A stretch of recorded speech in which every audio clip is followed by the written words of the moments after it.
Interesting. All right, so we'll look forward to news on that. Now, there is basically one more class to announce, right? Yes. BlizzCon next year. Do we know when we'll hear that?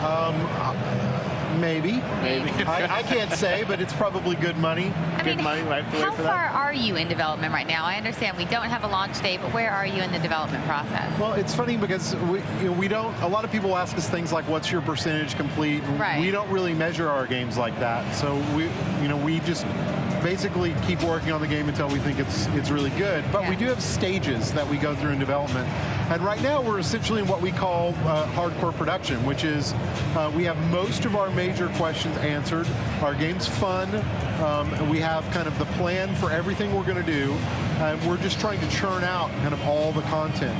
And that's really one of the most involved processes, because once we decide what we want to make, building all the worlds and monsters and characters and skills is just very, very time consuming.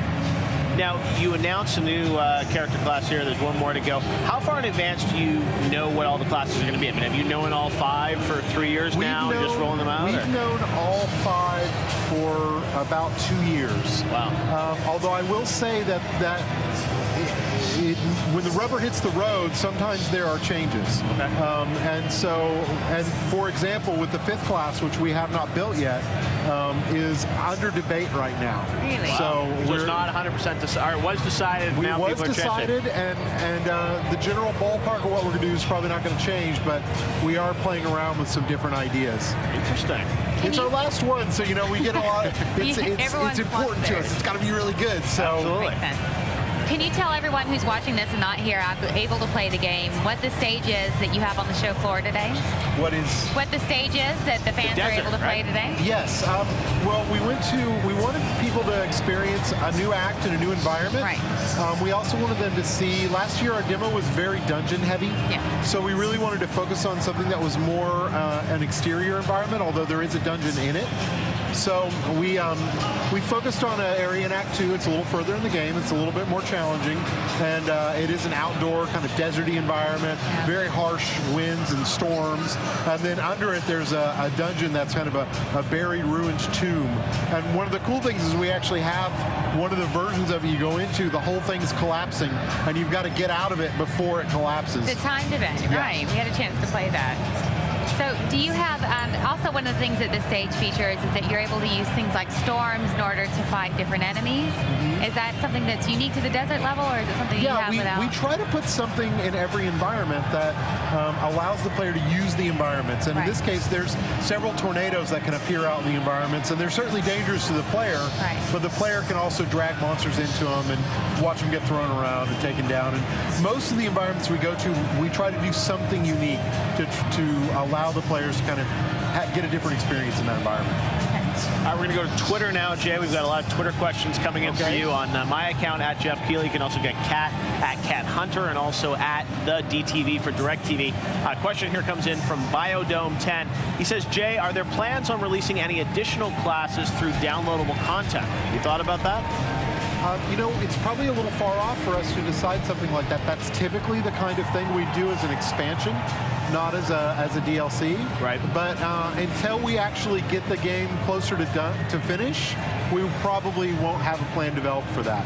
Okay. We definitely, we like downloadable content. We've done it for a lot of our games.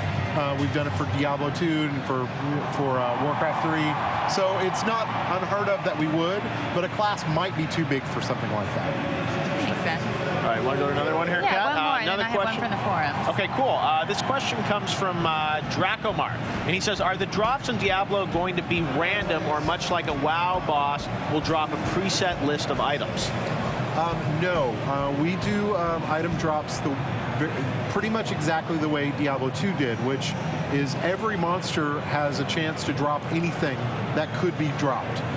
And almost all the items that are created are randomly generated. So there's no set, specific items. There are some, but there's few, I should say. That would be best. And one of the things we want to do is make sure that the random items really compete with some of those unique items that you found. But bosses have a higher chance to drop better items, but they don't drop specific items. And those drops are for the individual, not party drops, correct? Yeah, one of the things we changed about the game from Diablo 2 is whenever any monster dies, it can actually drop an item for every player. That's awesome. And anything you see on the ground is your item. You can pick it up because it's for you. Now, players can pick up items and drop them, and those are free game, but anything that a monster drops is done on a per-player basis. Excellent. I love that. We have a question from the BlizzCon forums, and they want to know, how is Diablo multiplayer going to integrate with Battle.net? Have you determined that? We're still talking a lot about it, but the main focus we want is, we've shown a lot of Battle.net earlier today. We had a big presentation on it, and really the focus is a social networking focus, where you can communicate with people across games. And so that's something that definitely Diablo 3 will have. When you play Diablo 3, you'll be able to talk to your WoW friends and your StarCraft 2 friends and jump back and forth pretty easily. We also really want a much more verbose friend system, ability to kind of communicate a lot more easily with more kind of a modern communication style, more like an IM Messenger or Facebook, something like that. We also want players to be able to kind of what we call instant join, which is add a much better matchmaking system. There is matchmaking Diablo 2, but it's a little esoteric. We want, a button that you push that just throws you into a game right next to somebody at your level doing the same thing. And then being able to also just kind of jump in with your friends whenever you want. So there's a lot of features that we're focusing on, and that's probably just a fraction of them. Because Battle.net development for us has not started really heavy yet. Okay. All right, on to another Twitter question. This one comes from Halogen. He says, will the dungeon levels from the first Diablo make a comeback?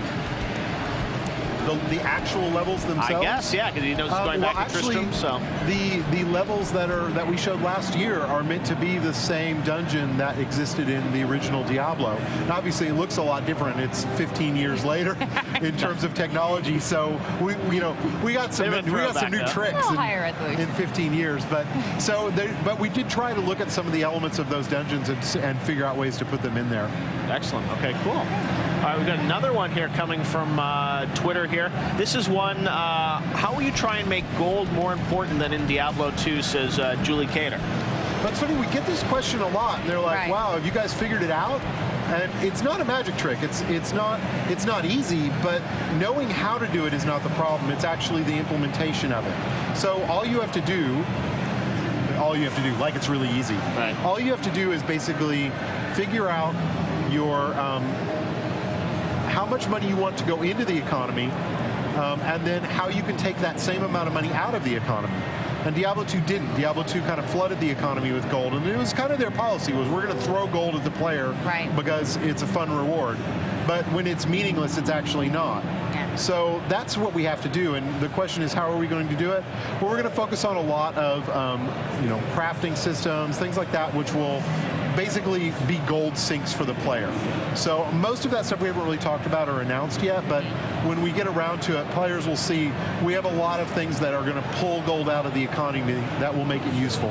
The last thing we can fall back on is to actually tone down the amount of gold that we're dropping as well. You mentioned earlier that most of your major questions have been answered internally, enabling you to really ramp up production. What was the most difficult and challenging major question that you've had to answer over the last year since we saw you last time? Well, the problem is we still have some pretty big announced features, and one of them in particular was actually a pretty big bear for us, but since it's not announced, can't talk about it.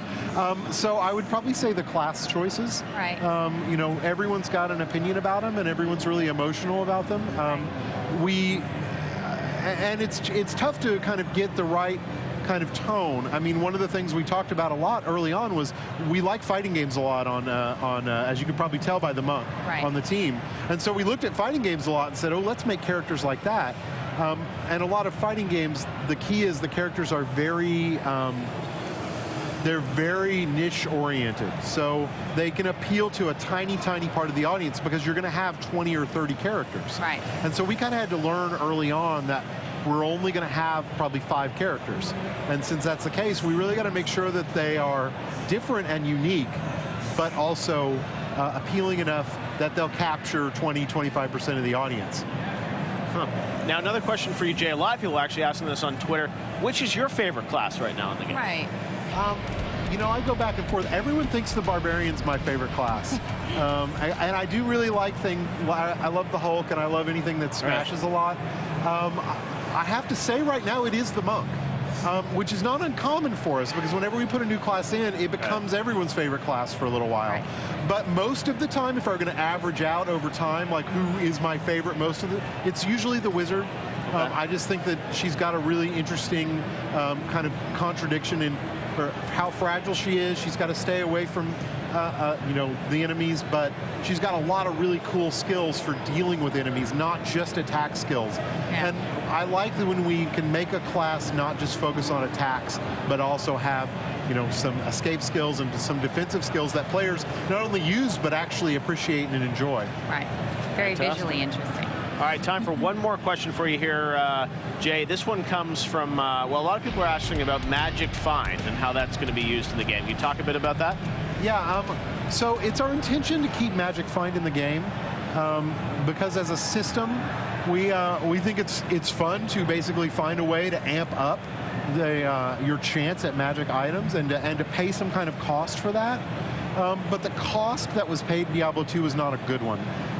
Too often, it was so item focused that people would build their entire characters and all their items around Magic Find, and even build their class choices and do their item hunting with particular classes, in most cases the Sorceress.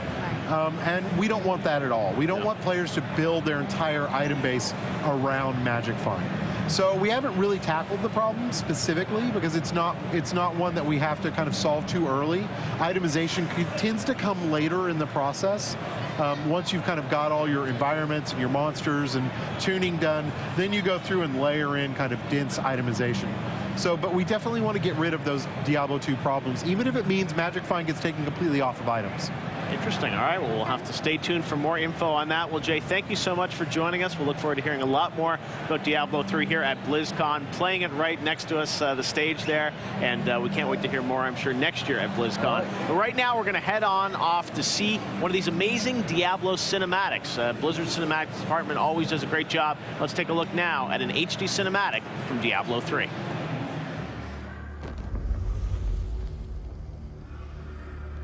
It has been said.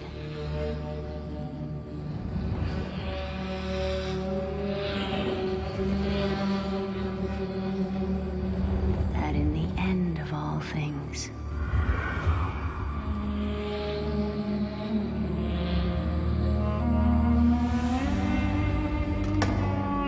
we would find a new beginning.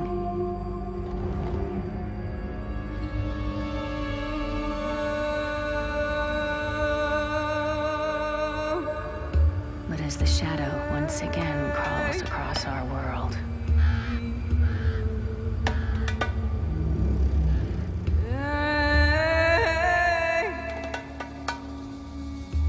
and the stench of terror drifts on a bitter wind,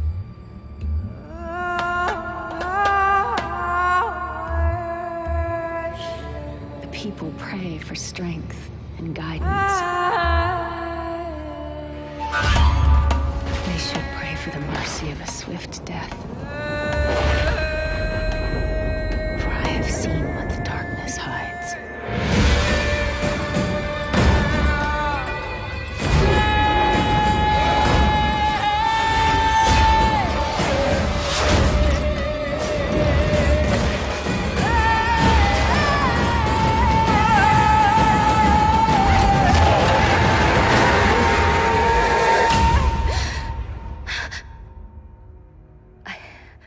I don't think it's safe here.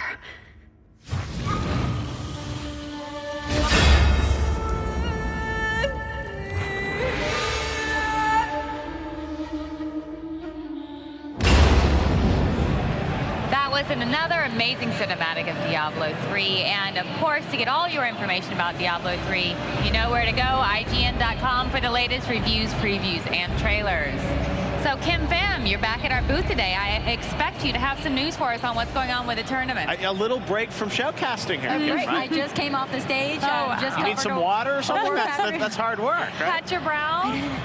Yeah. So how has it been, Kim? It's been exciting? It's so exciting. I really wish that you guys could be there to watch some of the matches. I just got off stage the Warcraft 3 match. That's moving a lot further along than the other tournaments.